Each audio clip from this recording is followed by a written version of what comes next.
مشورہ دے، دوسروں کو رہنمائی کرے، کیا کہلاتا ہے؟ مشیر۔ پھر غور سے سنیں کہ مشیر کا کیا مطلب ہے۔ میں نے آپ کو بتایا کہ جو دوسروں کو صلاح مشورہ دے اور ان کی رہنمائی کرے، کیا کہلاتا ہے؟ مشیر۔ اب دو مثالیں دیکھیں، ایک دنیاوی دیکھیں اور ایک جو ہے وہ بائبل مقدس میں سے دیکھیں۔ یاد رکھیں، دنیا کی جتنی بھی حکومتیں، چاہے بادشاہ چلائیں، چاہے صدر چلائیں، چاہے وزیر اعظم چلائیں، چاہے جمہوریت ہو، صدارتی نظام ہو، پارلی نظام ہو، جمہوریت ہو یا کنگڈم یا بادشاہ ہو، ہر نظام کو کامیاب کرنے کے لیے، حکومت کو کامیاب کرنے کے لیے حکومت اپنا ایک مشیر رکھتی ہے، جن سے وہ صلاح مشورہ کرتے ہیں کہ بھئی کیا کس طریقے سے ہم حکومت کو چلا سکتے ہیں۔ اور جو حکومتیں اپنے مشیر کی صلاح پر چلتی ہیں وہ جلد ختم نہیں ہوتی۔ ہاللیلویہ۔ پاکستان کی بدقسمتی یہ ہے کہ یہ اپنے مشیر کی کوئی بات سنتے ہی نہیں۔ یہاں صدر آ گیا تا نہیں چلتا، جب وزیر اعظم تا نہیں چلتا، سال 2 سال 3 سال نکالتے ہیں، پھر اس کا دھڑم تختہ ہو جاتا ہے۔ مشیر بناتے ہیں ضرور، لیکن جب مشیر کو صلاح مشورہ دیتے ہیں اس پر عمل نہیں کرتے، اور پھر کیا ہوتا ہے؟ حکومتیں ناکام ہو جاتی ہیں۔ اور جب مشیر دیکھتے ہیں نا کہ صاحب جو بڑا صدر جو ہے یا وزیر اعظم ہماری بات نہیں سن رہا، تو پھر وہ بھی اس کے کیا کرتے ہیں؟ چیلے بن جاتے ہیں۔ وہ بھی اس کو بولتے ہوئے کیسی حکومت چل رہی، سب اچھا چل رہا ہے، سب اچھا چل رہا ہے، اور سب اچھا اچھا کہہ کر اس کو پتہ، صاحب کو پتہ چلتا ہے صدر کو یا وزیر اعظم کو، جب اس کی حکومت کیا ختم ہو جاتی ہے۔ اب خدا کے پاک کلام میں سے دیکھیں کہ خدا کے بندے داؤد کے بارے میں، داؤد نے بھی اپنی بادشاہت کو قائم رکھنے کے لیے ایک مشیر مقرر کر رکھا تھا، جس سے وہ گاہے بگاہے جو تھا وہ صلاح مشورہ کرتا تھا۔ حالانکہ داؤد کو جو تھا وہ مشیر رکھنے کی ضرورت نہیں تھی۔ کیوں؟ اس کے پاس 3 عہدے تھے، 3 بڑے عہدے تھے۔ بیک وقت میں وہ اتنی بڑی قوم بنی اسرائیل کا بادشاہ بھی تھا۔ نمبر 2، اسے نبی کا درجہ بھی دیا گیا۔ نمبر 3، وہ فوج کا کمانڈر بھی تھا۔ ہاللیلویہ۔ وہ سب کچھ خود تھا۔ لیکن دانش مند لوگ وہی ہوتے ہیں کہ جو اپنے مشیر مقرر کرتے ہیں، اور مشیر کا کام ہے دانش مندی کی باتیں بتانا، انہیں صلاح مشورہ دینا، ان کی رہنمائی کرنا، دانش مندی کی باتیں بتانا۔ اور داؤد نے اپنا مشیر رکھا ہوا تھا جس کا نام تھا اخیتوفیل، اور وہ اس کی مشورت ایسے مانتا تھا کہ جیسے اس شخص نے خدا کے کلام کی کوئی آیت یا خدا کا کلام اسے سنا دیا۔ ہاللیلویہ۔ یعنی اپنے مشیر کی اتنی عزت کرتا، اتنا احترام کرتا، اور اس کی ہر بات کو، مشورے کو، دانش مندی کی باتوں کو یوں سمجھتا جیسے کلام مقدس میں سے کوئی آیت یا کلام سنا دیا گیا ہے۔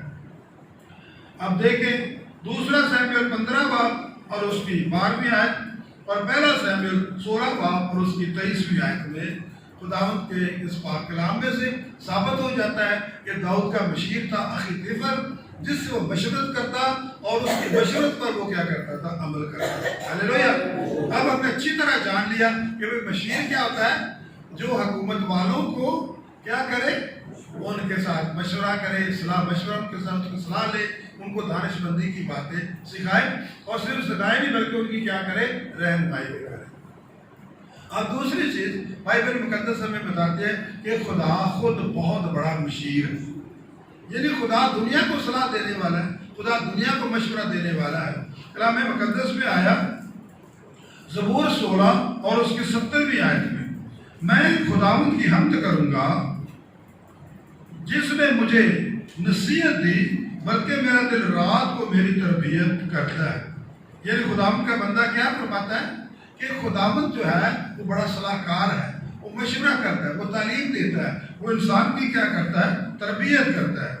1 سیموئیل 14 باب اور اس کی 37ویں آیت میں دیکھتے ہیں کہ ساؤل بادشاہ نے بھی جو اپنا مشیر مقرر کیا ہوا تھا، ساؤل بادشاہ خدا کو اپنا مشیر مانتا تھا، یعنی وہ جو بھی صلاح مشورہ ہوتی پہلے خدا کے حضور میں جھکتا اور خدا سے رہنمائی مانگتا کہ خدا تو میری رہنمائی کر، کیونکہ میں نے بتایا کہ خدا کیا بہترین مشیر ہے۔ تو خدا کے بندے، خدا کے لوگ پرانے عہد نامہ میں ہم دیکھتے ہیں کہ جو خدا کے لوگ ہوتے تھے، خدا کے بندے ہوتے تھے، وہ خدا سے کوئی بھی کام کرنے سے پہلے، جنگ لڑنے سے پہلے، کہیں جانے سے پہلے، کوئی کام کرنے سے پہلے خدا سے صلاح مشورہ لیتے تھے کہ خدایا میں یہ کام کروں یا کہ نہ کروں۔ سول کے بارے میں پہلا سموئیل 14 باب اور اس کی 37ویں آیت میں، اور سول نے خدا سے مشورت کی کہ کیا میں فلسطینیوں کا پیچھا کروں؟ کیا تو ان کو اسرائیل کے ہاتھ میں کر دے گا؟ اور جنگ کرنے سے پہلے اس کے بندے نے مشورہ کیا اور خدا نے اسے کہا کہ تو جا، میں تجھے فلسطینیوں پر فتح بخشوں گا۔ زوردار نعرہ ہاللیلویہ۔ جنگ کرنے سے پہلے سول بادشاہ خدا کے حضور میں جھکا اور خدا سے مشورت طلب کی، خدا سے مشورہ مانگا کہ خدایا میں فلسطینیوں پر حملہ کروں یا نہ کروں، کہیں ایسا نہ ہو کہ وہ ہمیں جو ہے جنگ میں نقصان پہنچا دیں، ہم جنگ ہار جائیں۔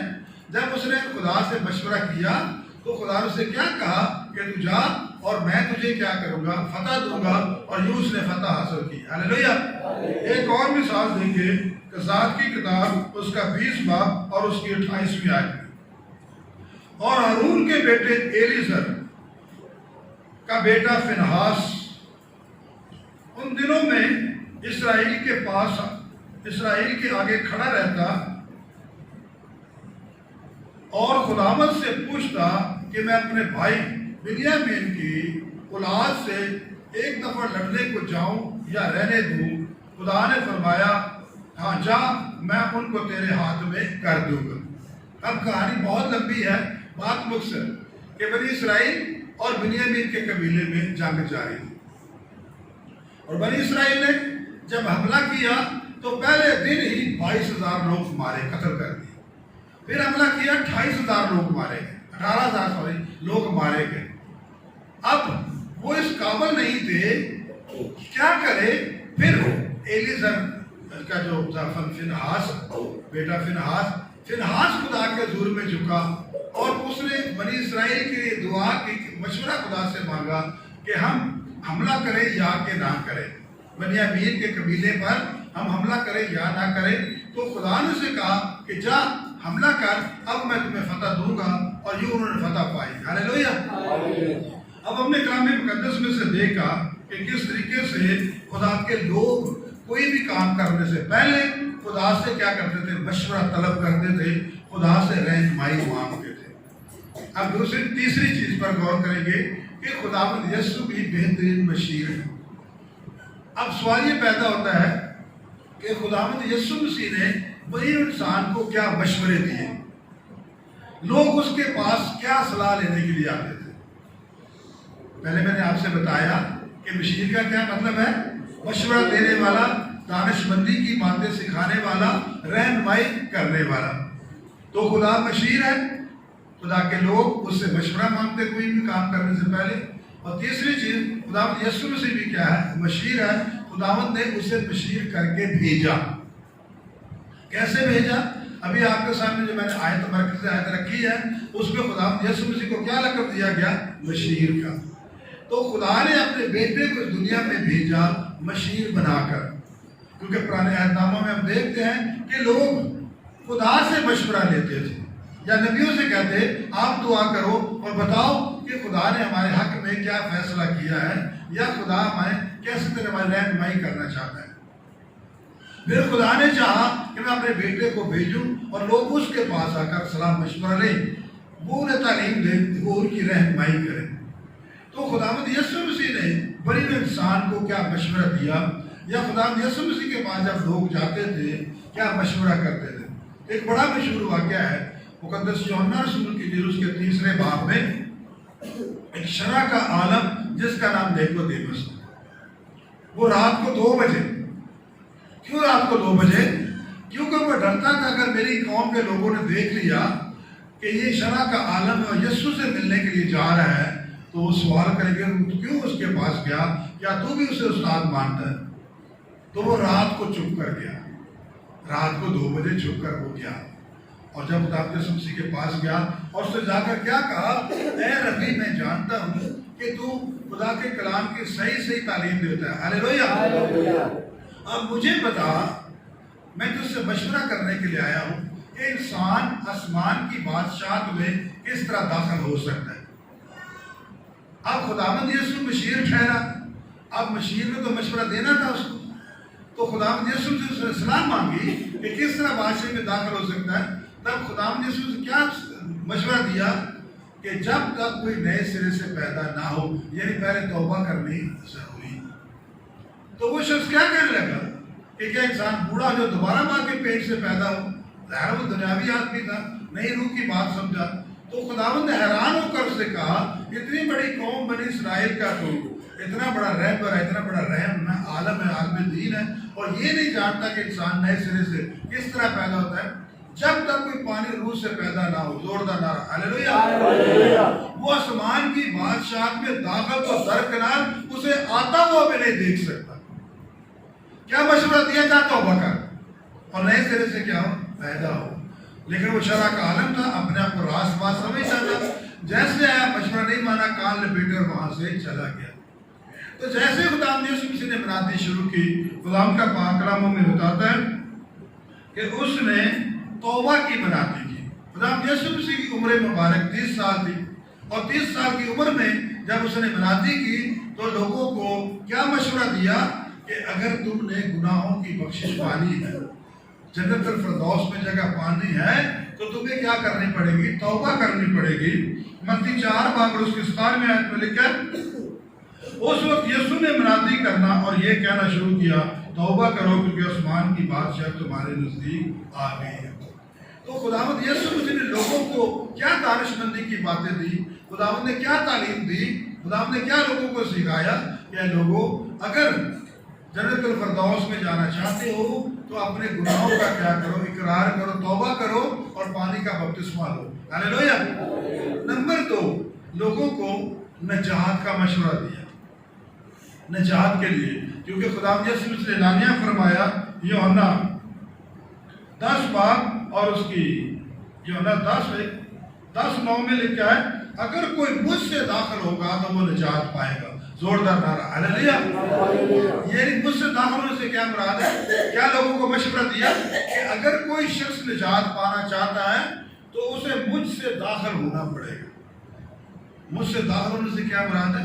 کہ دروازہ کیوں کہا؟ کوئی لوہے یا گیٹ کا تو نہیں ہے کہ جس سے انسان داخل ہو، کہ جب تک کوئی مجھے اپنا نجات دہندہ قبول نہیں کرتا اس وقت تک وہ نجات نہیں پا سکتا، اس وقت تک وہ گناہوں سے مخلص نہیں پا سکتا۔ زوردار نعرہ ہلیلویہ۔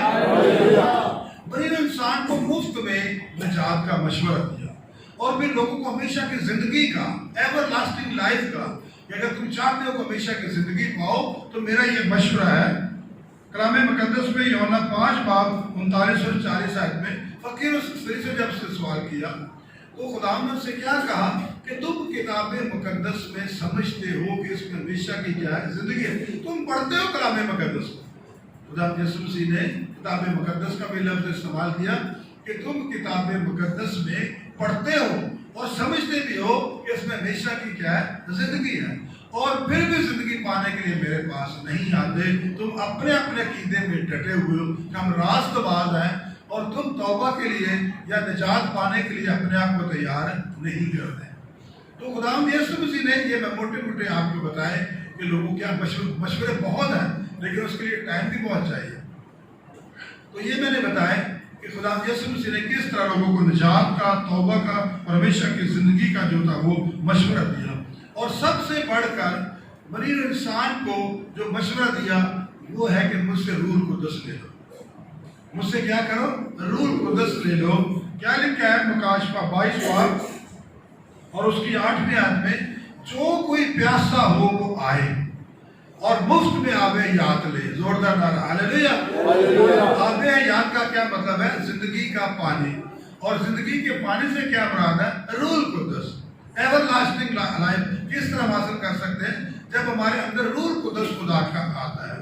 اور روح القدس کس طرح ملتا ہے؟ کہ جب ہم پوری اس راست بازی کو پورا کرتے ہیں، بپتسمہ لیتے ہیں، تو پھر آسمان کھلتا ہے اور روح القدس ہمیں انعام میں ملتا ہے۔ اور جب روح القدس ملتا ہے تو پالوس رسول فرماتا ہے پہلا کرنتیوں 12 باب میں، ہر شخص میں روح کا ظہور فائدہ پہنچانے کے لیے ہوتا ہے۔ جب روح القدس مل گیا پھر آپ کی زندگی بھی سنور گئی، اور اس کے بعد ہم دیکھتے ہیں کہ آپ کی زندگی سے دوسرے بھی کیا کریں گے، ان کو بھی فیض ملے گا، وہ بھی آپ کی زندگی سے خدا کے قریب آ جائے گا۔ زوردار نعرہ ہاللیلویہ۔ اب ہم آخری چیز پر غور کریں گے، چوتھی چیز پر، کہ جو مشیر کا مشورہ نہیں مانتے ان کا کیا انجام ہوگا۔ یہ حصہ بہت اہم ہے، کیونکہ انسان کلام پڑھتا بھی ہے، خادموں سے سنتا بھی ہے، اور بہت سارے لوگ ادھر سے سنتے ہیں، ادھر سے نکال دیتے ہیں۔ اگلے ہفتے آپ نے کیا کلام سنا تو ان کو یاد ہی کچھ نہیں ہوتا، تو کم سے کم بھائی ایک ہفتہ تو یاد رکھو ہم نے کیا کلام سنا ہے، تو سنے ہی گے تو اس پر عمل کریں گے، اگر بھول جائے تو عمل کیسے کریں گے۔ جو لوگ مشیر کے مشورے کو نہیں مانتے، جو خدا کے پاس آ کر صلاح مشورہ کرتے ہیں اور اس کے مشورے کو نہیں مانتے، جو یسوع کے پاس آ کر صلاح مشورہ اس کے مشورے کو نہیں مانتے، تو ان کا کیا انجام ہوگا۔ میں نے دنیاوی تو بتایا کہ جو دنیاوی مشیر ہوتے ہیں، اگر ان کے مشورہ نہیں مانتے تو وہ کیا جلد ختم ہو جاتے ہیں۔ اب ہم دیکھیں گے روحانی طور پر بھی کلام مقدس میں سے خدا جو بہترین مشیر ہے۔ خدا کا پاک کلام ہمیں بتاتا ہے جو مشیر کی بات نہیں سنتا، مکاشفہ 2 باب اور اس کی 5ویں آیت میں، اگر تو توبہ نہ کرے گا تو میں تیرے پاس آ کر تیرے چراغ دان کو اس کی جگہ سے ہٹا دوں گا۔ یعنی کتنا سخت کلام ہے کہ اگر کوئی خداوند کے کلام کو سن کر، یعنی جو بشیر نے ہم سے کلام کیا، جو خدا نے کیا، اس کے بیٹے نے کلام کیا، اگر اس کو سن کر کوئی توبہ نہیں کرتا تو کیا سزا ملے گی؟ کہ میں تیرے چراغ دان کو ہٹا کر اس جگہ سے ہٹا دوں گا۔ کیا مطلب اس کا؟ چراغ کسے کہتے ہیں پنجابی میں؟ چراغ کسے کہتے ہیں؟ دیوے کو۔ چراغ کسے کہتے ہیں؟ دیوے کو۔ اور دان کیا ہوتا ہے؟ پنجابی بول گئے نہیں، لفظ کیا ہے؟ دان کیا ہوتا ہے؟ آلہ۔ پنجابی سنے تھے نا، تو دیا جلا کے کہاں رکھا جاتا ہے؟ آلے میں۔ تو دان کسے کہا گیا ہے؟ دیا رکھنے کی جگہ کو، آلے کو پنجابی میں سمجھنے سے نوجوان سر کو نہیں پتا، اس لیے میں بتا کہ دیا جلا کے کہاں رکھا جاتا ہے؟ آلے میں رکھا جاتا ہے، تاکہ ہوا وغیرہ چلے تو دیا بجھ نہ جائے۔ دیے کو بجھنے سے بچانے کے لیے اس کی جگہ پر رکھا جاتا ہے۔ تو خدا نے انسان کے اندر اپنا روح ڈالا۔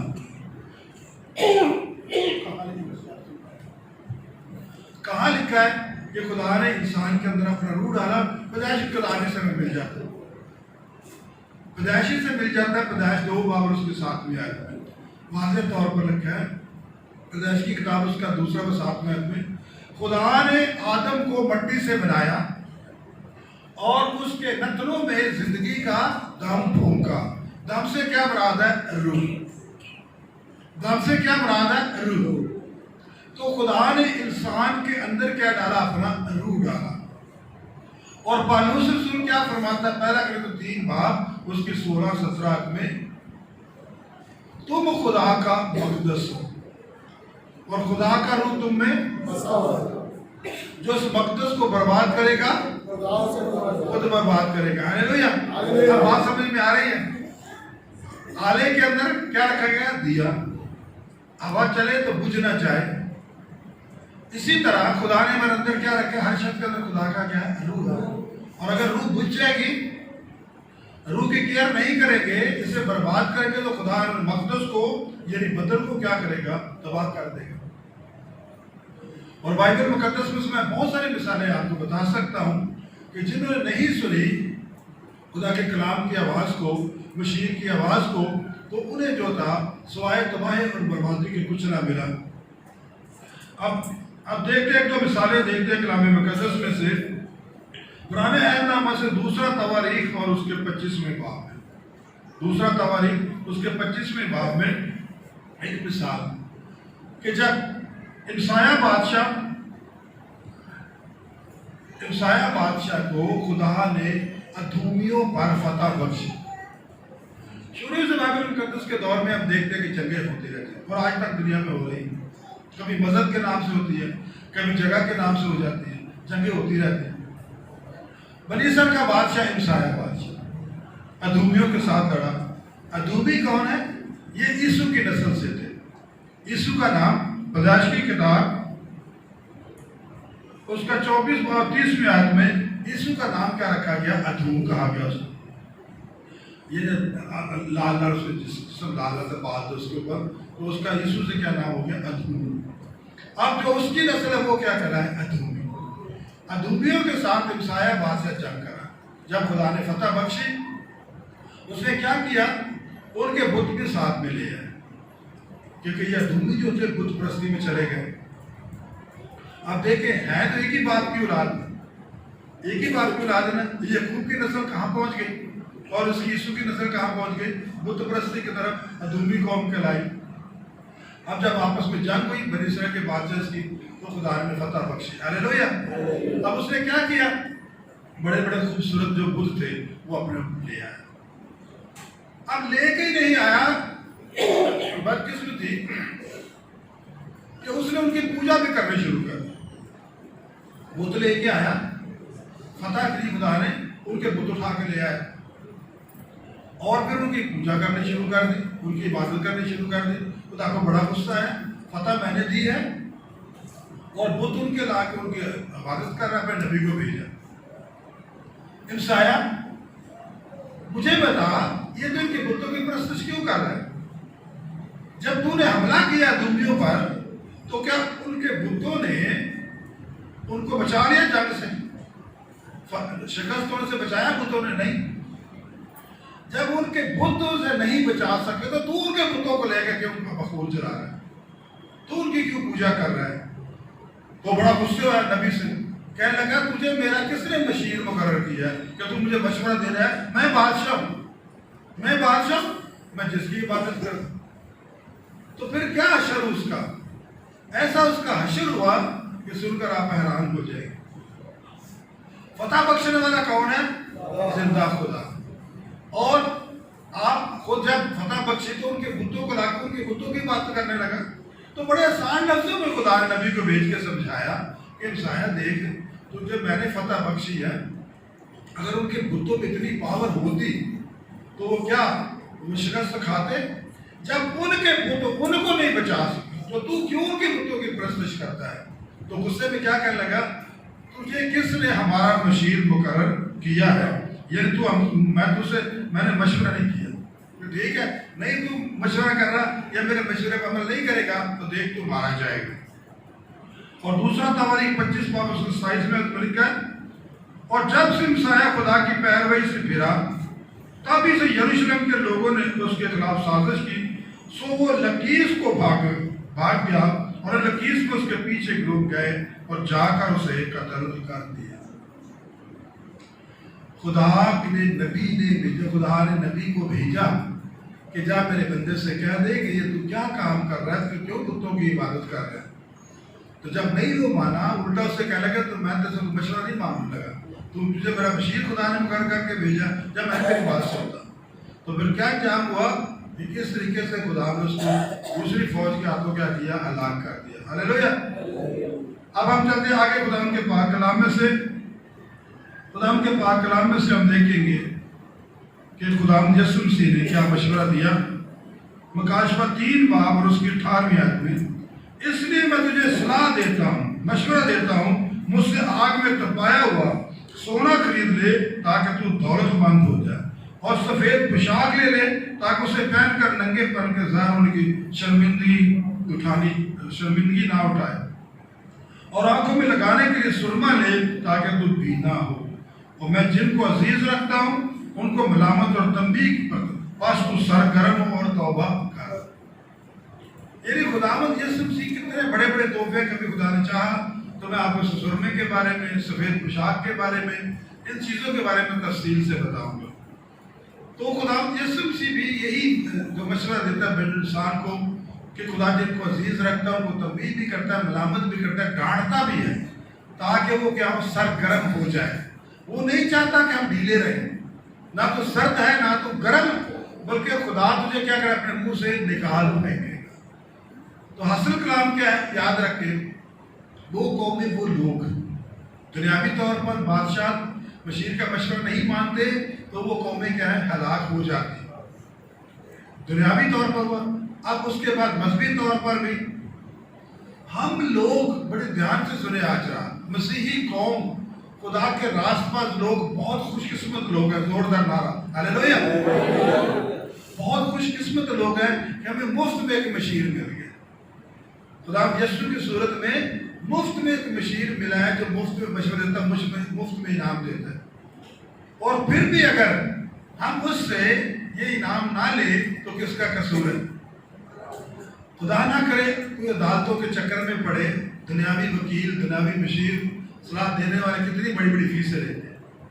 پوچھو جن کے سر پر یہ پڑی ہے, صرف وکیل کے پاس بیٹھ جاؤ, صلاح کے وہ تیرے پیسے لے لیتا ہے. میں تو مشورہ جا کے اتنی فیس لگے گی.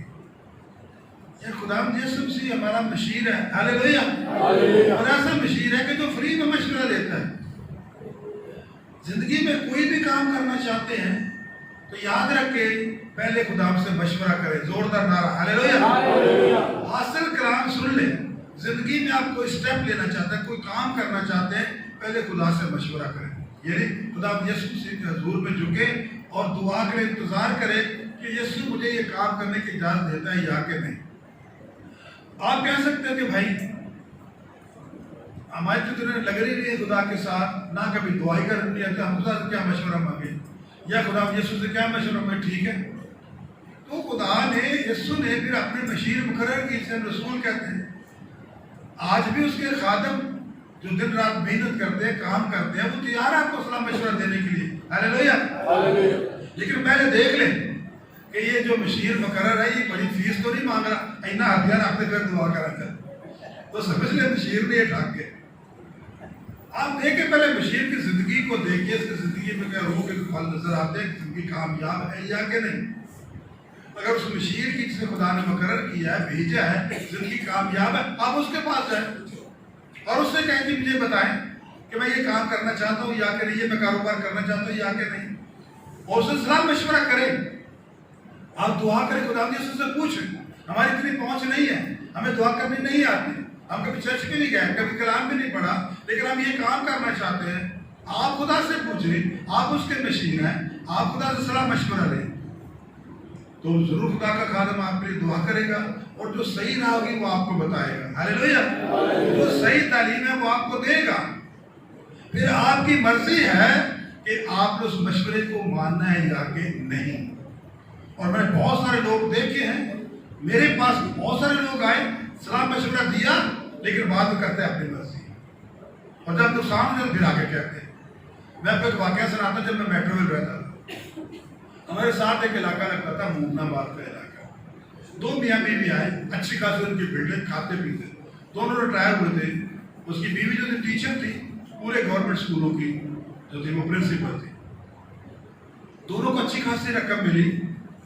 تو اس وقت وہ میرے پاس آئے تو کہنے لگے کہ پاسٹر صاحب ہمارے ہاں ایک فشری کا جو میں کام کرتا ہے مولوی تھے, ظاہر ہے کہ 5 وقت نمازی, وہ فشری میں کام کرتا ہے.